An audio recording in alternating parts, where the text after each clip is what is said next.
importante hoje em Brasília é a oitiva para decidir sobre o futuro da delação do Mauro Cid depois dos acontecimentos da operação da semana, que trouxe a prisão de 5 envolvidos num plano de golpe de Estado, segundo apurações da Polícia Federal, para também assassinar autoridades da República.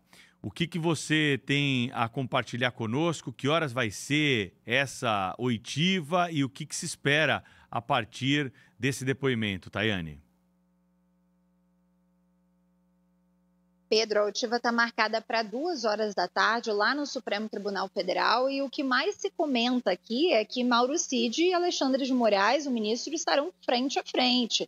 Moraes, que também está envolvido nesse planejamento aí, né, desses militares de ser envenenado, enfim, ser morto, juntamente com o presidente Lula e vice-presidente Geraldo Alckmin, ou seja, estarão frente a frente. Moraes, que é o relator desse caso, então a gente vai ficar nessa expectativa para saber qual será o tom do Mauro Cid para hoje. Isso porque na terça-feira a gente acompanhou o depoimento dele lá na Polícia Federal e ele disse que não sabia de nada, que ele não está envolvido nesse plano, que não sabia de nada, mesmo a Polícia Federal tendo encontrado vários arquivos, documentos que provem o contrário. Isso porque os planos, os documentos estavam no computador do Mauro Cid, estavam apagados, claro, mas a polícia, com seu trabalho de inteligência e tecnologia, conseguiu recuperar e viu que, de fato, estavam no telefone do Mauro Cid, ou seja, a PF está ali naquele momento, né? Como que o Mauro Cid não sabia se os documentos foram encontrados no próprio telefone dele? Então, os investigadores não gostaram,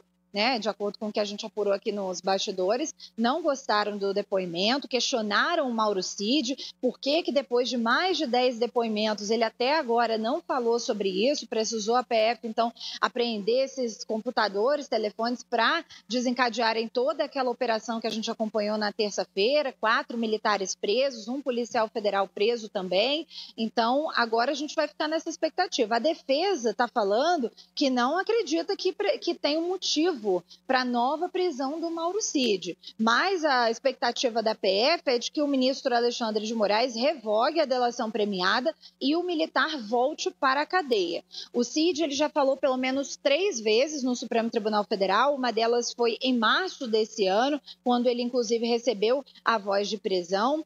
E quem comentou também, Pedro, sobre o anúncio, né, sobre essa operação, enfim, tudo isso envolvendo Mauro Cid, foi o ministro da Defesa, José Múcio, o ministro que disse, abre aspas, quem mancha o nome das Forças Armadas, se verdadeiramente forem culpados, que sejam punidos. Fecha aspas. Então, todos os olhos voltados para o Supremo Tribunal Federal hoje para saber, então, como eu falei, se o Mauro Cid vai voltar atrás, se ele vai falar alguma coisa em relação a esse planejamento, né, de que de fato ele sabia, enfim, a gente vai aguardar qual vai ser o tom do Mauro Cid, mas por enquanto ele está negando tudo. E o que a PF já sabe, Pedro, é que no dia 6 de dezembro de 2022, o Mauro Cid e um dos outros alvos da operação, que foi o general Mário Fernandes, estavam aqui no Palácio do Planalto e usaram uma impressora aqui do Planalto para, então, imprimir um documento que tinha todo o detalhamento das mortes, né, do